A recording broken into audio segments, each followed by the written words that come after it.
6 साल पहले lateral entry शुरू की थी मोदी जी ने, और 1972 में लेटरल एंट्री से ज्वाइंट सेक्रेटरी बन गए थे मनमोहन सिंह। 50 साल पहले। वो तो गजब बोल देते हैं आकर, कुछ भी आके बोल देते हैं। पॉलिसी बनाई आपकी सरकार ने। अरे भाई सुनिए, क्या संसद में लेटरल एंट्री पे बने सब सारी। अब सुनिए आगे की बात बोलता हूं। ये लोग कितना झूठ बोलते हैं। राहुल गांधी जी के दर्जनों वीडियो अवेलेबल हैं, आप जाइए चुनाव के समय। देखो भैया मैंने कह दिया नीतीश कुमार से कि जातिगत सर्वे तो कराना पड़ेगा, और जाके चेक करिए जातिगत सर्वे पास हुआ है जून 2022 में कैबिनेट की बैठक में, जब भाजपा जदयू की सरकार थी। वो लागू हुआ है अगस्त 2022 में, 7 या 8 अगस्त को जदयू के साथ सरकार बनी आरजेडी की। और यह बात जदयू के कार्यकारी अध्यक्ष संजय झा और ललन सिंह दोनों बोल चुके हैं, भाजपा जदयू की कैबिनेट में पास हुआ। और देखो भैया ने कह दिया कि नीतीश कुमार ने करवा दिया, उनके कहने पे कर दिया। अब मैं इनको तो नीतीश ने नहीं कराया। अरे भाई नीतीश ने नहीं कराया, राहुल गांधी के कहने पे हमारे साथ गठबंधन में रहते हुए करवा दिया। मतलब अरे भाई मैं कह रहा हूँ सुनिए, तो आप भाजपा की वजह से हुआ। आप तो कह रहे हैं आप कह रहे हैं राहुल गांधी की वजह से। नीतीश जी की हेडलाइन है आपके शो की, भाजपा के प्रवक्ता कह रहे हैं नीतीश कुमार ने नहीं कराया जातिगत सर्वे। अरे भैया आप कह रहे हैं कि देखो भैया मैंने नीतीश से कहा था, नीतीश हमारे साथ गठबंधन में थे। मैं ये विश्वास जातिवाद में नहीं है। मैं तो नकल में भी अकल की जरूरत होती है, सब मैं करती हूँ, लेकिन टीवी पे करती हूँ तो आवाज पहुंच जाती है, यहाँ पर लोगों को सुनाई नहीं देगा। अपने को एक माने, इस महान देश के महान नागरिक अपनी तय को माने। किन बातों ने हमको पीछे रखा, कौन से रोड़े हमारे रास्ते में आए कि हम तेजी से आगे नहीं बढ़ सके। कुछ ऐसे लोग हैं, कुछ ऐसे तत्व हैं। सुधांशु जी यूपी में सरकार है, मध्य प्रदेश में शांत रहिए, सुनिए तमाम जगह सरकार है, छत्तीसगढ़ में कराइए ना जातिगत सर्वे। वहाँ पर सर्वे का नाम सुन के सांप सूंघ जाएगा। क्यों भाई ये क्यों डिस्टर्ब करने लगी? इंदिरा गांधी बतौर प्राइम मिनिस्टर 15 अगस्त 1983 को बोल रही हैं कि जो लोग जात पात की बात कर रहे हैं वो देश को पीछे करना चाहते हैं। बोलिए इंदिरा गांधी सही है, राहुल गांधी सही?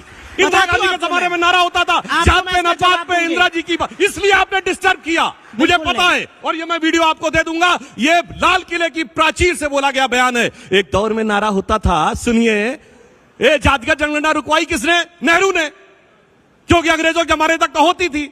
और शुरू किसने करवाई थी अभी बताऊं? Herbert Risley, British census commissioner. 1901 में 2378 जातियां। लच्छेदार झूठ नहीं, एक एक फैक्ट बोल रहा हूं। रुकवाई नेहरू ने। नेहरू का 61 का लेटर है सारे चीफ मिनिस्टर्स को कि वो रिजर्वेशन के खिलाफ है, पर्टिकुलर नौकरी में, क्योंकि इनकॉम्पिटेंसी बढ़ाती है। अब आइए, इंदिरा जी के जमाने में नारा है जात पे न पात पे, इंदिरा जी की बात पे मोहर लगेगी हाथ पे। अब आइए 6 दिसंबर 90 को Rajiv Gandhi ji floor of the house पे कहते हैं कि वो रिजर्व मंडल का विरोध करते हुए कहते हैं कांग्रेस पार्टी जात पात में विश्वास नहीं करती है। और अब ये जानते क्यों आए हैं? आपको बात बताऊं, वक्त के साथ बदलता आपने किसी का चेहरा इतना नहीं देखा होगा। 2014 में राहुल गांधी, उससे पहले क्या थे? एकदम क्लीन शेप, बढ़िया बबुआ टाइप माहौल बने हुए, हिंदी में शपथ ली। व्यक्तिगत पे आएगा तो फिर मोदी जी की भी भाव भंगी और व्यक्तिगत पे चली जाऊंगी। बोल लीजिएगा, बबुआ शब्द का जो आपने प्रयोग किया, अरे बोलने दीजिए, आप बोल दीजिएगा। अरे बोलिएगा, अभी मैं जवाब देता हूँ, उसके बाद मैं जो बोल लूं तब बोलिएगा। और उसके बाद हिंदी में शपथ ली और ईश्वर के नाम की शपथ ली 2014। 2019 आया, लगता है इससे काम नहीं चलेगा, तो क्या किया? अब टीका लगा के कुर्ते के ऊपर जनेऊ वाले हिंदू बन गए और अपनी जाति नहीं गोत्र भी बताने लगे। कहां? राजस्थान में पुष्कर के मंदिर से निकलते हुए 2019 के चुनाव से पहले।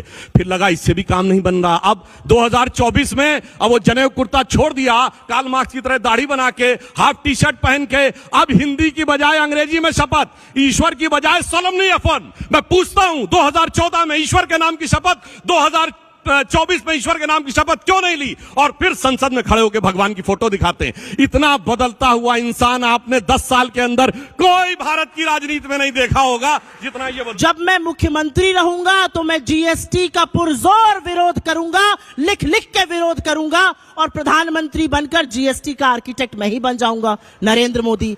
जब मैं मुख्यमंत्री रहूंगा तो मैं खाद्य सुरक्षा अधिनियम का लिख लिख के विरोध करूंगा, और जब प्रधानमंत्री बन जाऊंगा तो 80 करोड़ लोगों को फ्री का राशन देने का झुनझुना बजाऊंगा, नरेंद्र मोदी।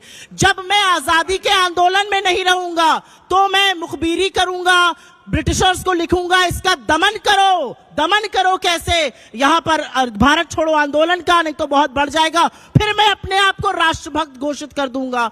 असलियत यह है कि राहुल गांधी एक ऐसे शख्स हैं जिन्होंने आपकी दिल की नींद और रातों का चैन उड़ा दिया है।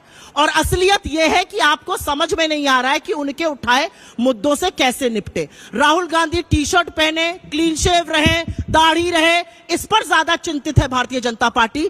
समय और परिस्थिति यह है कि इस देश के आदिवासी, इस देश के दलित, इस देश के पिछड़े सीईओ नहीं है, बड़ी बड़ी जॉब्स में नहीं है, गवर्नमेंट ऑफ इंडिया में सेक्रेटरीज नहीं है, उनको इक्वल रिप्रेजेंटेशन नहीं है, और इसलिए जातिगत जनगणना की जरूरत है। जातिगत जनगणना की जरूरत इसलिए है क्योंकि जब एक दलित सरपंच मध्य प्रदेश में एक डीएम के यहां आती है तो उसको बोला जाता है अगर कुर्सी पर बैठने का बहुत शौक है तो अपने घर से कुर्सी ले आओ।